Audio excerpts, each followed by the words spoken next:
the regime isiwafiye nokuda proof and evidence yavari kuya vachiadresi vanovakomana aiwa vanovaopoza vachiva vachiti aiwa zvakaitika kuZambia, Botswana, Mauritius pochiti South Africa aiwa tiri kuda kuya tichizviita munyika yeZimbabwe but these upcoming polls vataura masvika vachiti kunyange zvenyu mukafamba mukaadvocata mukaita macampaigns term extension but tiri kuona kuti zviri kuitika muSouthern Africa, tiri kuona kuti zviri kudhimanda kuti vakomana veopposition vachipinda. Sandapinda mashoko ari kuda nyorwa panapa anoti wasubscribe like waturn the bell icon. Tirimda paexendo vanoposta ori mudhani wewe wamoza kuti aiwa ndiye ari kufamba achiita nhau dzematerm extension vachikambenera aiwa mutungamiri wenyika anonyora chiti Zambia opposition wins, Malawi opposition, South Africa opposition gains votes, Botswana opposition wins, Mauritius opposition wins.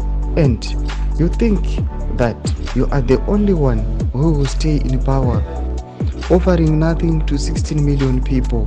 Mashoko anoya vachithreatena vakomana vana mudhani vachinzi aiwa muchiona vamwe vese muona mune dzimwe nyika vari kuya vachirohwa zvakanyanyisa. Kunyange nyika yeZimbabwe for the past 2 polls vairamba vari linked onto power, vari vachiti aiwa panguva inoi zvinogona kudhakwa.